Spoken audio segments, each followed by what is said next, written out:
Hello everyone, welcome to PMN Online. In this tutorial, we will learn how to give permission in Google Docs. If you've ever found yourself wondering how to effectively manage who can view, comment on, or edit your Google Docs, you're in the right place. Sharing your documents securely while maintaining control over their access is crucial, whether you're working on a project for work, school, or personal use. By the end of this guide, you'll feel empowered to manage document permissions with ease. So, let's dive right in. To begin, open the Google Doc you wish to share. For this example, let's say you're working on a document filled with YouTube descriptions. But remember, these steps apply to any document type. Once your document is open, you'll notice a blue button labeled Share in the upper right-hand corner of your screen. This button is your gateway to seamless collaboration. Clicking on it will open a window filled with various sharing options.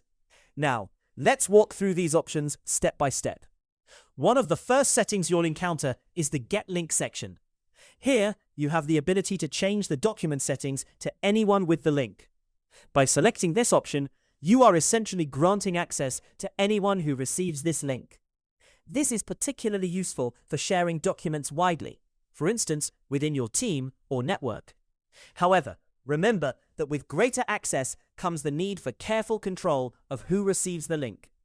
Once you've determined who can potentially access your document, it's time to decide what they can do with it.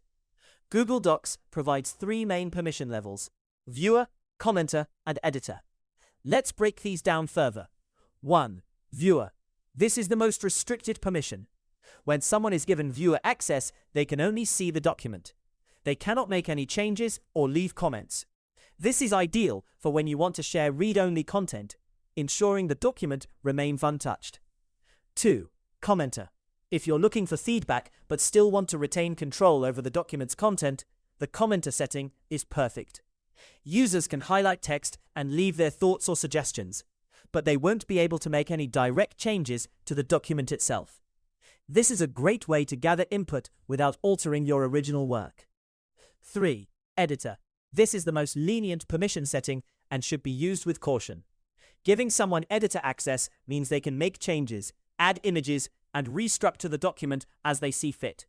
This is suitable for projects that require a collaborative effort, where multiple contributors need to actively work on the document.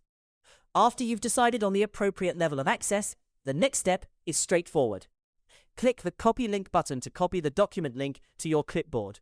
Now, you can share this link through email, text, or any other messaging platform that you prefer, ensuring that you reach your intended audience. And there you have it. You've successfully navigated the process of sharing a Google Doc. Whether you're aiming to inform, gather feedback, or fully collaborate, understanding these settings allows you to maintain both control and privacy while sharing your documents with others. Hopefully, this guide helped you easily learn how to give permission in Google Docs. If you want more videos like how to give permission in Google Docs, subscribe to our channel, PMN Online.